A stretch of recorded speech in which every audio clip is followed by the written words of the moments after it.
Nada une a la familia que los deliciosos huevos de Eggland's Best. Nos encanta su sabor, siempre delicioso y fresco de granja. Además de la mejor nutrición como 6 veces más vitamina D, 10 veces más vitamina E y 25% menos de grasa saturada que los huevos regulares. Para nosotros, son huevos cocinados de la forma que más nos guste, siempre y cuando sean los mejores. Eggland's Best. Mejor sabor, mejor nutrición, mejores huevos. Visita egglandsbest.com para más información. Saludos cordiales, gentes del golf. La espera ha terminado. Llega el momento de... bola provisional. Pues esto ya está en marcha, señores. Ya ha empezado el Open y la primera noticia de todas es que hace más viento del que se esperaba en la previsión. Vamos a ver cómo va el día, pero tiene pinta de ser largo. Y que si lo que quieren es ir de verdad largo, pues ya lo saben. Las bolas Titleist Pro V1 y Pro V1X, las nuevas de este año 2025, se superan. Parece que es imposible, pero se superan en Titleist. Más distancia, más control con los wedges y más seguridad con el spin. Las mejores bolas del mercado. La bola número 1 del Open Championship. ¡Empezamos! Que no son las flechas la culpa del indio, que no son las flechas la culpa del indio. Si hay viento, si llueve, no influye en el swing, no importa si es marzo, noviembre o abril. La culpa del indio, la culpa del indio, la culpa del indio, la culpa del indio.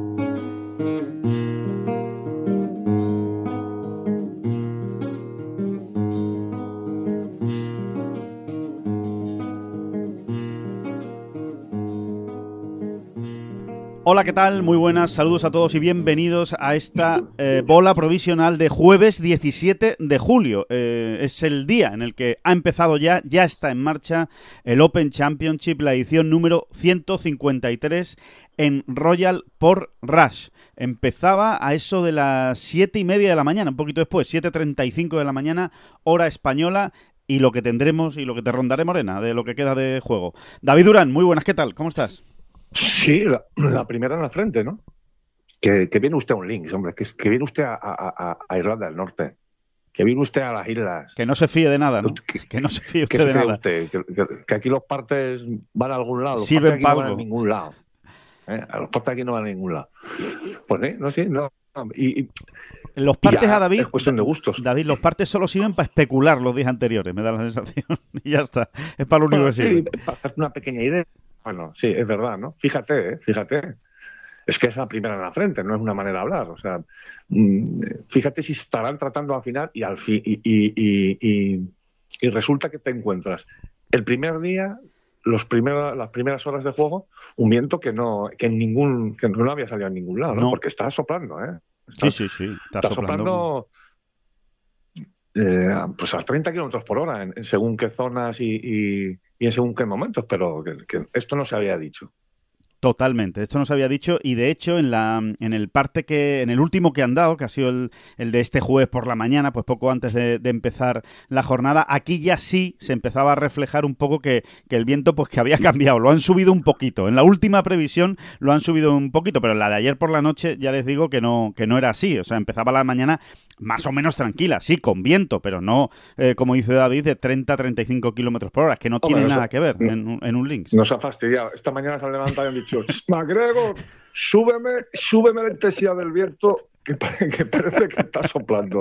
Que parece que está soplando el cierzo. Y McGregor, que lo ha subido, claro. McGregor le ha dado el botón y ha dicho: oye, pues vamos a poner unos más. Y efectivamente, de hecho, no solo sopla más ahora por la mañana, sino que según la predicción, que ya veremos luego lo que pasa, según la predicción, por la tarde va a soplar todavía más. Se dice que las rachas pueden llegar a 35 millas por hora.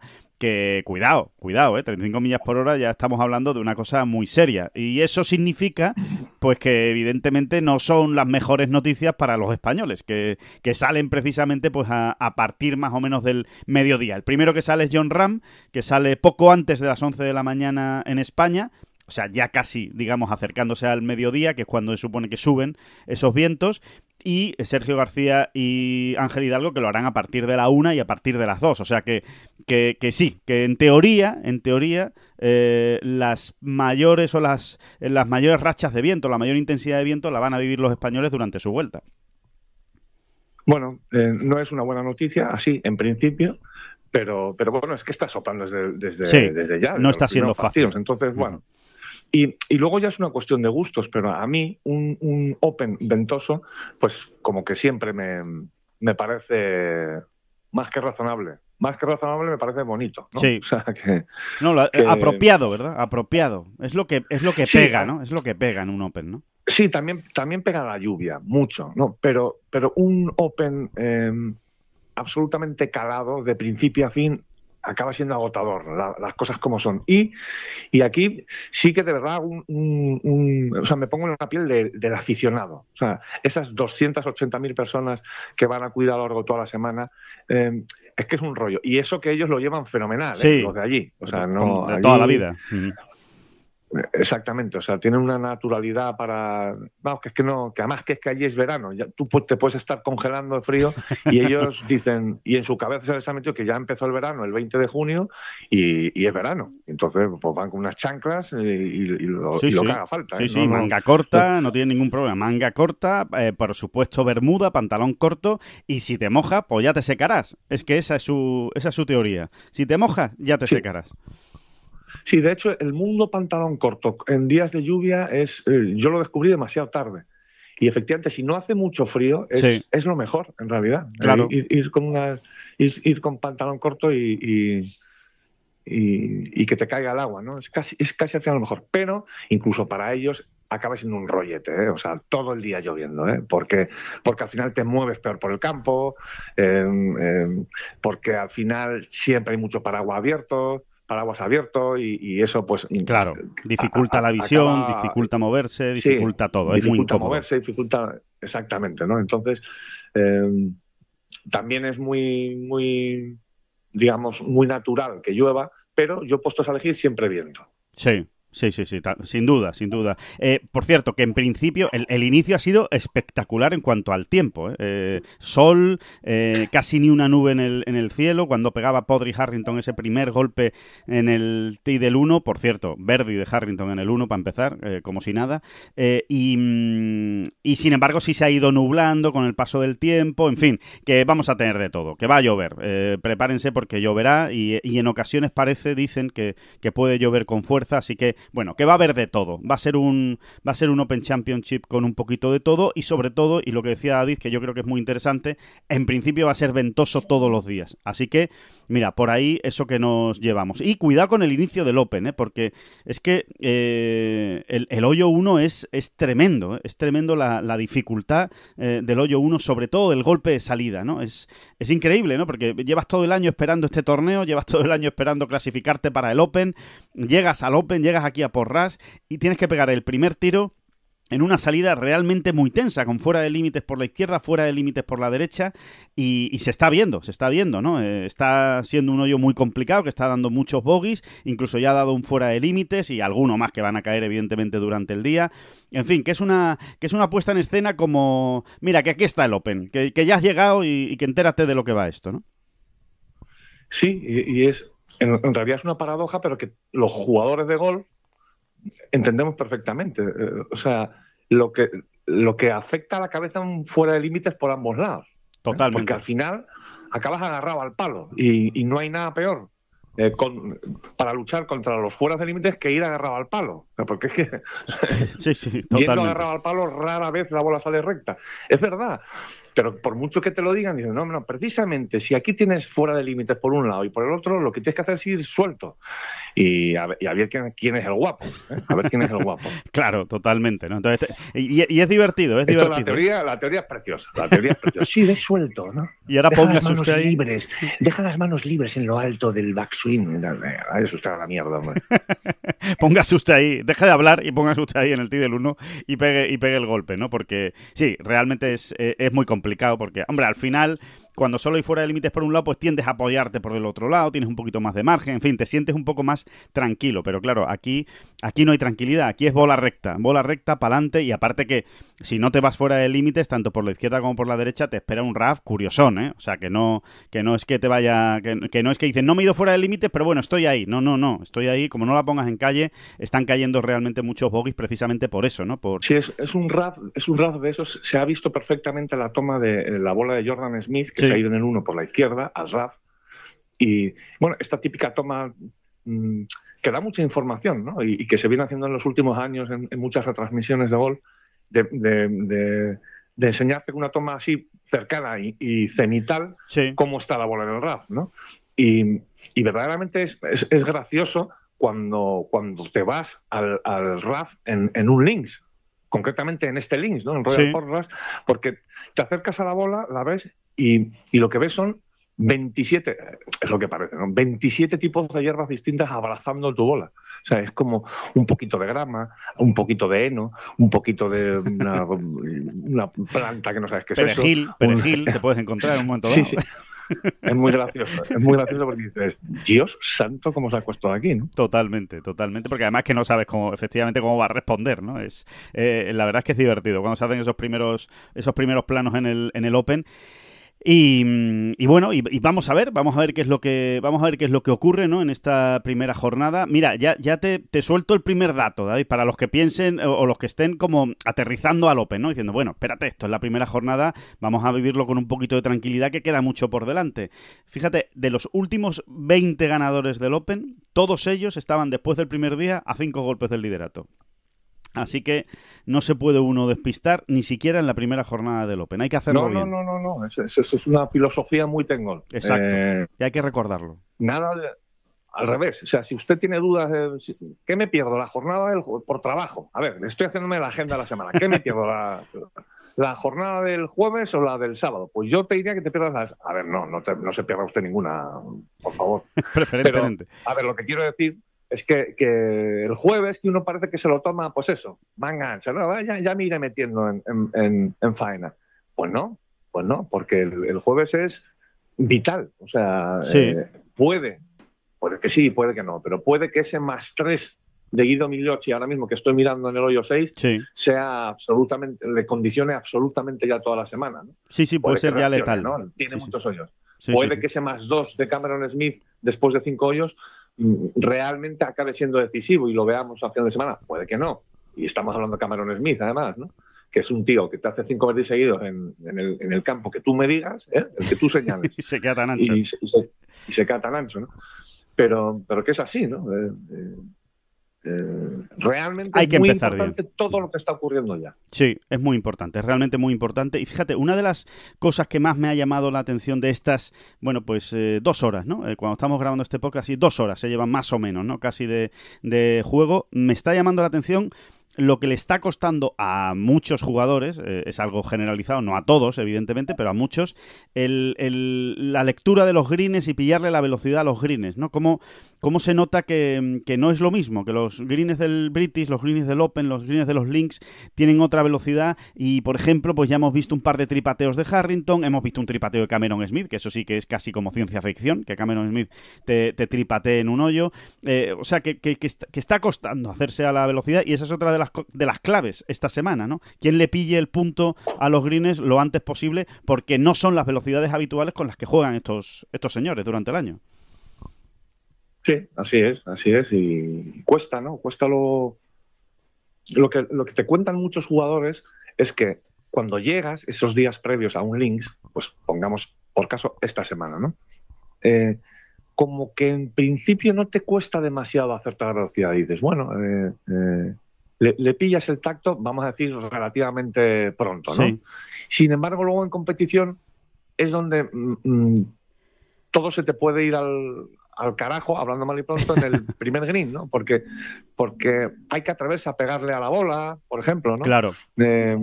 Y es en competición. Realmente hasta que no compites no te estás adaptando del todo. No sé si me explico bien, ¿no? Que parece que la adaptación la puedes hacer en una mañana y luego en realidad es cuando estás compitiendo, cuando de verdad hay que adaptar esas manitas y esos bracitos Claro. y esa manera de pensar en los greens. La soltura, ¿no, David? Esa soltura que también decías en el tee del 1, pues después no es fácil llevarla cuando estás compitiendo. Cuando estás en el green de práctica sí puedes soltar los brazos más, pero cuando estás compitiendo siempre tienes ahí como un freno de mano, decir, bueno, a ver si se me va a ir la mano, a ver si voy a pegarle demasiado fuerte, y no es fácil creérselo, ¿no? Que hay que darle, ¿no? Y después que el viento también tiene su influencia, ¿no? A la hora de patear y que también dificulta las cosas. Me ha encantado la historia de Prestwick, David. Esos 100 años, ¿no? que se han cumplido desde la última edición del Open Championship en Prestwick. ¿Cuánto daríamos, David? ¿Cuánto daríamos primero por irnos a ese 1925, a vivir ese Open en directo en Prestwick? ¿Cómo tuvo que ser aquello? Y sobre todo, ¿cuánto daríamos también porque volviera, ¿no? a jugarse allí, ¿no? Pues puestos a entrar en la máquina del tiempo, si ya me lo pones así, Sí. pues yo miré antes a 1860, a ver el primero. Por Que supuesto. eso sí que tuvo que... Esos 8 primeros jugadores que participaron en el primer Open cuando ni sabían que era el Open, ¿no? Exacto. O sea, que no sabían ni lo que estaban haciendo casi. No sabían ni lo que estaban haciendo, ni lo que estaban jugando. Sí, pero es curiosa la historia del Open Championship. O sea, realmente, si uno es honesto, en aquella primera edición no sabían qué iba a ser, a dónde iba a llegar, por supuesto, Claro. cómo lo iban a saber, ¿no? Pero sí era una competición de profesionales bien Sí. organizada, porque no había tantos, era otra época, y fueron 8 a jugar. Pero ya en la edición siguiente, por ejemplo, se tomaron medidas y se abrieron las puertas y se estudió de qué manera podían jugar ya también golfistas amateurs. Sí. En fin, que desde muy Creció muy rápido, al principio ya estaba creciendo, ¿no? Y si uno, además, mira la nómina de participantes año tras año, pues enseguida ya pasó a ser de otro número, pasó a ser de otra manera, ¿no? Pero sí es verdad, eso lo contamos también mucho, pero a mí por lo menos me sirvió como esta anécdota como algo muy significativo para pensar cómo era el Open entonces. Pues en aquellas primeras ediciones, por ejemplo, en las primeras ediciones que hubo en San Andrews, Sí. que ya hay que irse a los 1870s, las partidas del torneo, tenían prioridad las partidas de los miembros, de los socios, Claro. de los que habitualmente jugaban allí. Eso es Tenían prioridad impresionante. sobre las del torneo, ¿no? Y de hecho iban hasta mezclados, ¿no? O sea, imagínate, ¿no? Que era todo... O sea, que no iban todas las partidas del torneo seguidas, sino que a lo mejor... No era como lo entendemos hoy. Claro. No era como lo entendemos hoy, ¿no? De hecho, hasta la quinta edición del Open no hubo tarjetas para apuntar. No había las tarjetas como hoy las entendemos, ¿no? Hasta 1865. En fin, la historia es tremenda. Y lo de Prestwick, dice, pero ¿a qué viene esto de Prestwick, no? Claro. Si el Open se está jugando en Royal Portrait, en fin... pues viene a que se han cumplido 100 años, ¿no? Desde que se disputó por última vez una edición del Open en aquella sede absolutamente mítica que sigue estando ahí para todo el que la quiera ver, ¿no? De hecho, hemos colgado también un vídeo en Tengo Sí. que hicimos el año pasado cuando estuvimos en Royal Troon, porque Royal Troon y Prestwick son vecinos, ¿no? Realmente. Sí, sí. Y Casi que lindan. bueno, yo ¿no? animo. Sí. Animo a todo el mundo a que lo vean para hacerse un poco una idea, ¿no? de cómo es aquello, ¿no? Y de cómo transpira leyenda, historia. Es una maravilla, ¿no? Hay que ser un poco friki, hay que serlo. Pero yo sé que ustedes, señores Hombre, claro que oyentes sí. de la provisional, lo son. Hay que ser no tanto friki también como curioso, ¿no? También ser una persona curiosa y porque son cosas al final muy interesantes, son historias que están ahí, ¿no? Y que al final han forjado lo que ahora mismo es el Open Championship y toda esa trayectoria, toda esa tradición, ¿no?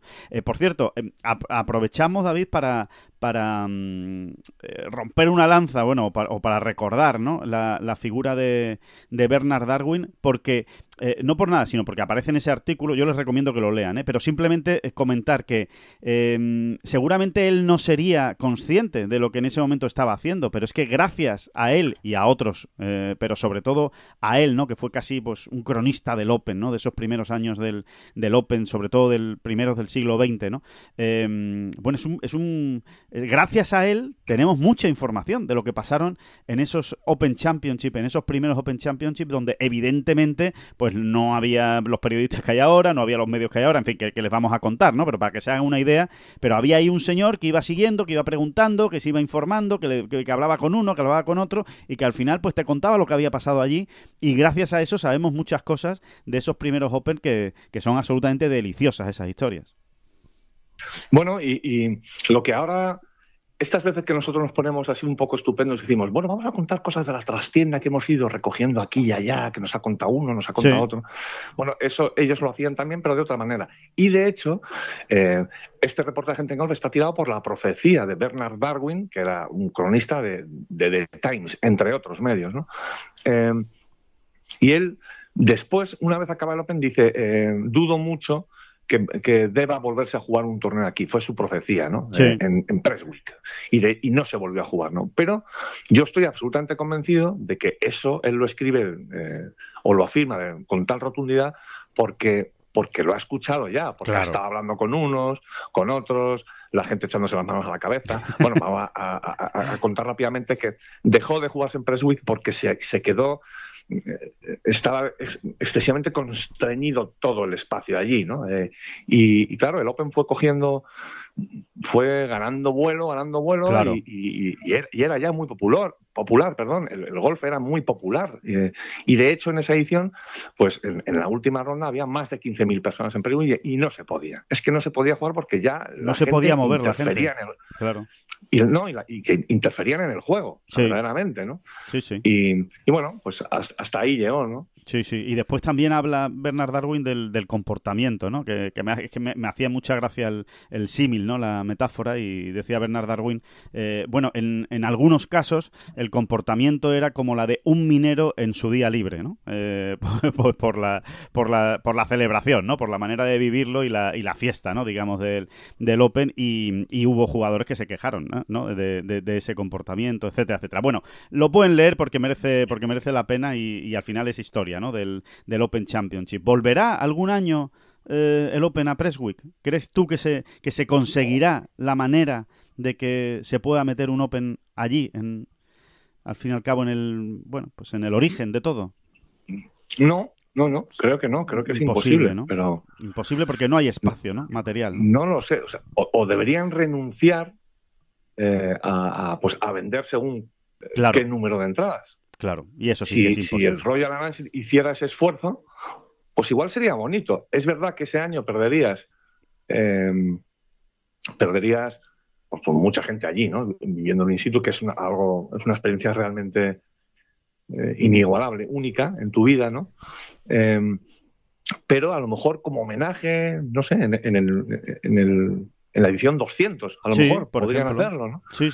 El problema también es que se ha quedado muy corto, pero bueno, eso en un momento dado pues lo asumes y ya está. Que se va a ganar con menos 26, pues me da igual. Claro. Y ya veremos, ¿eh? Y ya veremos cómo luego exacto. Como luego sopla el viento y como además me venga un veranito un poco húmedo y el raft lo pueda dejar yo para acá, para allá, pues tenga usted cuidadito con el menos 26, que igual nos quedamos en menos 9.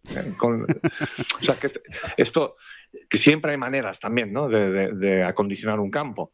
Y bueno, y sobre todo que lo asumes, ¿no? La cuestión es un homenaje a Presswick. Esta edición es un homenaje a Presswick. Y es más, esa edición debería jugarse con los palos de entonces, con las maderas. Correcto. Madera persimmon. Y con bolas de gutapercha. Así debería jugar. Solo avisas con 5 años de antelación. Exacto. Para que vayan ustedes trabajando y ensayando y entrenando con estos palos, porque de aquí a 5 años ¿Y quién Ya sabes lo ganaría? que hay. ¿Y quién ganaría? Fíjate, el que ganara ese torneo, eso sí que te queda ya para... Bueno, en fin, te puedes morir tranquilo, ¿no? Al día siguiente, ¿no? Si ganas con los Oh. palos de aquella época, con las bolas de aquella época, en fin, con todo, ¿no? Buah, sería impresionante. Buena idea la que acaba de Mira. soltar aquí David Durán para el Royal Nancy. A ver No, si... gana un señor español, para más señas, que se llama José García. Dice, buenas tardes, soy José García. Yo he jugado.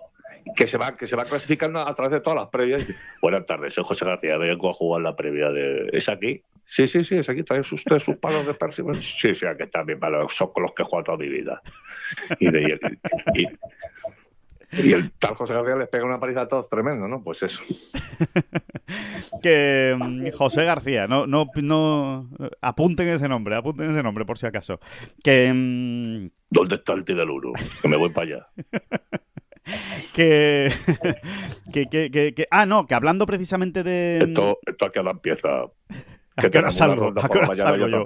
Pero luego hay tiempo para comer entre media, ¿o no? O me tengo que llevar un sándwich. Oye, sí, exacto. ¿Y la comida quién la pone?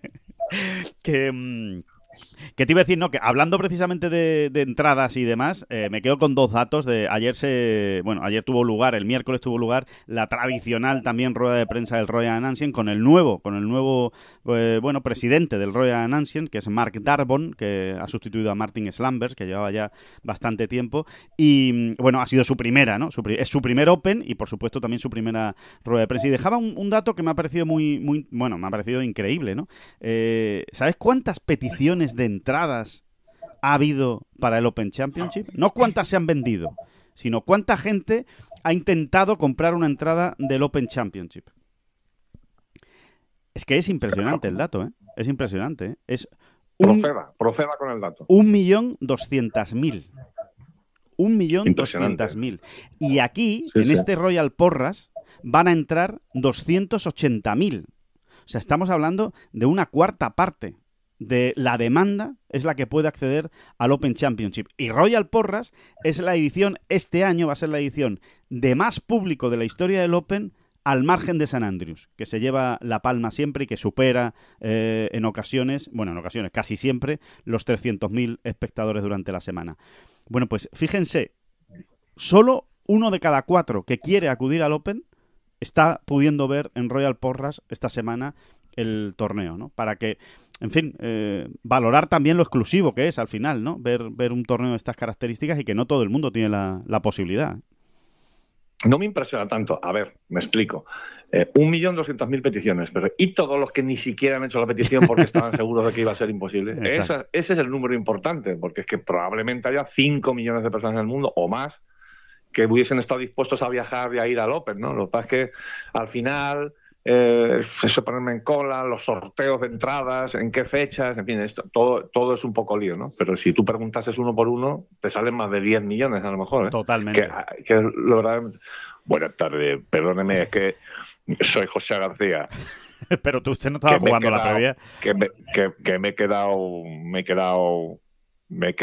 estoy pernoctando en un bed and breakfast aquí cerca del campo y me preguntaba si el Royal Dance va a dar una ayudita así tipo beca a los participantes para dónde se cobra la ayudita. Que sigue hablando de la previa, vale. Sí, que no, que quería ir, iba a preguntar por una entrada, no, él sigue preguntando por las condiciones para jugar. No, que me queda en un bed and breakfast aquí cerca y pensaba yo para que la manutención, ¿no? Va a financiar la manutención y el transporte de los participantes, que cuándo se cobra y dónde. Gracias.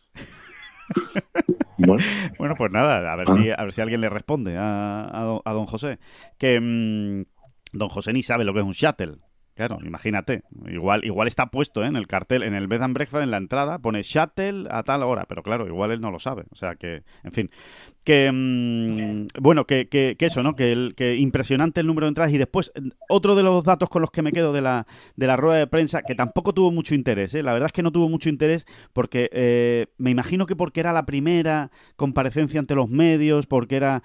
bueno, pues su primer Open, estaba súper prudente Mark Darboh y no tenía muchas ganas de hablar prácticamente de casi nada, por lo menos de mojarse, ¿no? Vamos a decir que no se mojó prácticamente en nada. En lo único que sí se mojó, y me parece interesante, porque es histórico, es en que el Royal Announcing efectivamente confirmó que está estudiando la posibilidad de que Portmarnock, en Irlanda, se convierta en una sede del Open Championship. Están en conversaciones con Portmarnock, con todos los rectores del campo, para ver la manera de llevarse el Open Championship a Irlanda. Ya no es Irlanda del Norte. Esto es Irlanda. Y esto sí sería la primera vez, si no estoy yo equivocado, ¿no, David? Que sale del Reino Unido, digamos, ¿no? De Gran Bretaña, el Open Championship. Sería la primera vez que se fuese a Irlanda Eire, para entendernos para entendernos los de la EGB, los de la LOCSE y todos. Eire. Lo que era Eire, ¿no? Cuando jugábamos contra Eire en la Eurocopa, pues esos. Eire. Bueno, mira, sí, no te voy a contradecir, ¿no? Pero creo que a ojos de la historia todavía es más impactante o más importante el hecho de que confirmara que se va a volver a jugar en Muirfield también, antes o después. También, ¿no? Sí, totalmente. A ojos de la historia. Hay que pensar que venga, una pequeña cebolletada, de abuelo cebolleta. Hay que pensar que, ya lo sabe la gente, ¿no? Pero así muy rápidamente, las 12 primeras ediciones se juegan en Prestwick, después ya entra en juego una pequeña rotación que hay de 3 campos: Prestwick, el Old Course de St Andrews y Musselburgh, ¿vale? Y el siguiente campo que entra tiempo después en esa rotación, como cuarto campo, el siguiente es ya Muirfield, ¿no? En 1892. Fíjate si tiene historia el asunto. Joder, ya te digo. Y luego que además es un campo verdaderamente legendario muy y especial, verdaderamente querido y apreciado por los jugadores, ¿no?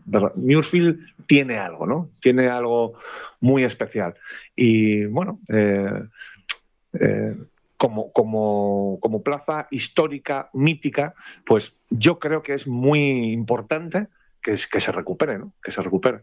Siempre se habla, ¿verdad, David? Normalmente, cuando uno pregunta a los jugadores que han participado, pues más o menos en todos, evidentemente, los campos de la rotación del Open, que han tenido la posibilidad de jugarlos o de entrenarlos o de lo que sea, pero que lo conocen, casi siempre son Muirfield y Carnoustie los que están más arriba, ¿no? En las preferencias, generalmente, de todos los jugadores, ¿no? Después, alguno te sale por un lado y alguno te sale por otro, ¿no? Pero en cuanto a diseño del campo y en cuanto a la competición pura y dura, Muirfield y Carnoustie están muy arriba siempre.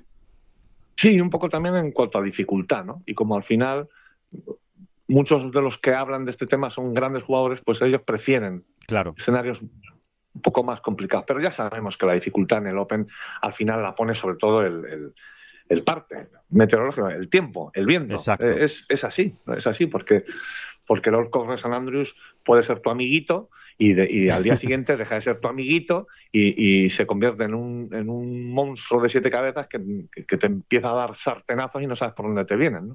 Así que es así. Pero bueno, sí, dentro de una media, Carnoustie siempre se valora como el más difícil y Muirfield como uno de los más complicados también, aunque cuidado con Royal Troon porque está ganando entero de una manera de locura, ¿no? Según vimos también el año pasado, ¿no? Es un señor monstruo, ¿eh? Sí, un bicho tremendo, Royal Troon. Y efectivamente, ¿no? Esa es la otra noticia que decía David, el regreso a Muirfield se está estudiando y bueno, y se da prácticamente por hecho que sí. Así como en Tamberry, no. En Tamberry todavía queda mucho. Tampoco lo descartan, también hablaba ayer de esta sede, no lo descarta, pero dice que los problemas logísticos para la organización de un Open Championship son todavía tremendos en Tamberry, con lo cual le queda más tiempo, ¿no? Por decirlo de alguna manera, para que se pueda volver a ver un Open Championship en esa sede. Bueno, y ya está, ¿eh? Por Marnock, yo creo que nos parece a todos bien, lo saludamos, le damos la bienvenida y bueno, no solo eso, sino que encantados, ¿no? Nos parece de ley. Pero ya está, que no salga de las islas, que ya me estoy viendo yo el percal. En Abu Dhabi. ¿Está haciendo un Open en Abu Dhabi? No, te iba a decir, siempre hemos dicho aquí, el día en el que uno de los grandes tenga la tentación, ya no que lo haga, que tenga la tentación de quitarle el corte al torneo, ese día bajamos la valla metálica, la persiana, y hasta aquí ha llegado Ten Golf. Bueno, pues ya no te cuento el día que se comience a sospechar sobre la posibilidad, pudiera ser que fuera, que el Open saliese de allí para jugarse. No, es que han hecho... No, verás. No, te explico, te dice el chico del marketing. No, te explico. Es que, bueno, vamos a ver. Es que Erniels, en compañía con Tom Watson y con, no sé, el que tú me digas... Tiger Woods. Han hecho un links allí, lo que es a la vera del mar, allí, mirando, tú miras de frente en el links a través del mar y en días claros ves Irán allí en el frente, y hemos hecho, bueno, además vamos a poner unos vientos huracanados o no huracanados es un proyecto tecnológico que tenemos allí, unas torres que van a hacer soplar el viento para acá, para allá, de norte a sur, de sur a norte, y ya verás tú la que se va a formar allí. Bueno, pues eso te lo susurrará el chico del marketing. Y ese día espérate, y se va a llamar Al Presswick, se va a llamar el campo, Al Presswick. Y ya está hecho. Y va a ser una copia perfecta de Presswick para llevarse el Open allí y tal y cual. No, hombre, no creo, no creo que nuestros ojos vean eso. No sé en el futuro, pero no creo que nuestros ojos vean eso. En ese vídeo que hemos citado, que grabamos el año pasado en Presswick, nuestro papelito es para verlo con el viento, pero bueno, eso es otra historia. Sí. En ese vídeo que hemos grabado, que yo creo que es muy chulo, de verdad, muy interesante, el vídeo arranca en una especie de monolito que hay allí, un murito hecho así de piedra, monolito de piedra, que lo que te está mostrando es el lugar exacto desde donde se pegó el primer golpe en un Open en 1860, ¿no? Sí. El campo, el routing de Presswick luego cambió, de hecho era un campo de 12 hoyos, se hizo de 18, en fin, cambió todo mucho, pero desde ahí, desde donde está ese monolito, se pegó el primer Open. Bueno, pues nos comprometemos a amarrarnos con cadenas al monolito en el momento en que surja esa posibilidad de sacar el Open de las islas. Bueno, pues sí. Yo me encadenaré allí. Sí, estoy de acuerdo. Yo me voy contigo, David. Bueno, ya para ir terminando, que esto ha empezado y lo que hay que hacer es disfrutar del Open y verlo a tope, ¿no? A ver cómo se desarrolla. Que los españoles, la verdad, las noticias que nos llegan son buenas. Después pasará lo que pase, pero las noticias son buenas. Jon Rahm está a un nivel espectacular, como lo vimos, ¿no? Después de la última ronda de Valderrama y la semana pasada. Bueno, pues en la ronda de prácticas... No, que es importante. Que uno coge el avión de España a Irlanda del Norte y ahí va, que he perdido el hilo. En el vuelo, he perdido el hilo. No, pues tiene el hilo cogidito. Pero bien cogido. John ha seguido jugando muy bien en los días de prácticas. Y ahora, como tú dices, pasará lo que tenga que pasar, pero siempre es mejor. Hombre, siempre es mejor que lleguen buenas mejor. noticias en los días previos. Mucho mejor. Bueno, de hecho, el martes jugaba 9 hoyos y empezaba su vuelta con 5 birdies en los primeros 6 hoyos, ¿no? Para que se hagan una idea. O sea, que no es una cosa que nos estemos inventando ni del mundo de las sensaciones, no. 5 birdies en los primeros 6 hoyos jugando partido, porque estaban jugando partido Mickelson, lo diré, Mickelson, Mickelson, no, perdón. No era Mickelson, era Matty Smith. Eso, Rahm y Matty Smith. Sí. Sí. No, Rahm y Matty Smith contra Ángel Hidalgo y Sergio García, sí. O sea pues que no está mal, el dato como tal no está mal. Y después lo que nos cuentan también de Ángel Hidalgo es muy bueno, que está fino, que está pegándole bien a la bola, que está cómodo, que de verdad ha preparado el Open como él quería prepararlo, que está disfrutando de la semana como él quería disfrutarla, no como le ocurrió el año pasado, y encima pues compartiendo esas 2 vueltas, primero con Jon Rahm, Sergio García, y precisamente ayer en la última vuelta pues nada menos que con Schauffele, Cantlay y con Russell Henley, ¿no? Bueno, pues con el campeón defensor, ni más ni menos, ¿no? Con el que pues lo pasó muy bien y disfrutó, sobre todo del juego de Schauffele, ¿no? Así que está bien, que está fino. Y con Sergio, pues, bueno, que vuelve 3 años después, Sergio, al Open Championship. Y eso ya es una noticia en sí mismo. Y vamos a ver si realmente eso que encontró en Valderrama le sirve para esta semana. Exacto, vamos a ver cómo lidia con los primeros problemas que se encuentran en el campo, ¿no? Que todos se los encuentran, hasta el que está jugando mejor, ¿no? ¿Qué paciencia tiene Sergio, como dijimos, ¿no? En la última bueno, no sé cuándo lo dijimos, pero en algún Sí. momento lo hemos dicho, que nos parecían un poco la clave, ¿no?, de la semana de selección este Open, cómo empiece y qué actitud de paciencia, sobre todo, tenga en el campo. Así es, ¿no? Así que nada, bueno, pues eso lo vamos a ver ya. Lo vamos a ver en esta primera jornada porque eso se ve rápido. Con Sergio, la verdad es que las cosas de ese tipo se ven bastante rápido. Así que nada, que vamos al lío. Vamos a seguir al Open, se lo contamos todo en Ten Golf, ya lo saben, y seguiremos, ¿no?, con estas bolas provisionales especiales, express, cada día, contándoles pues lo que ha pasado el día antes y lo que puede pasar en esa segunda jornada mañana viernes.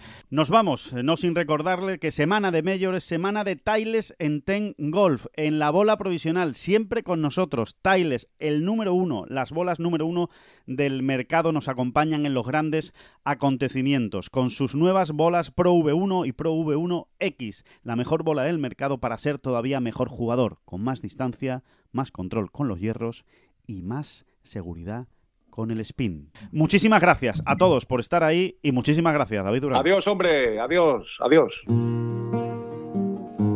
Que no son las flechas la culpa del indio, que no son las flechas la culpa del indio. Si hay viento, si llueve, no influye en el swing, no importa si es marzo, noviembre o abril. La culpa del indio, la culpa del indio, la culpa del indio, la culpa del indio.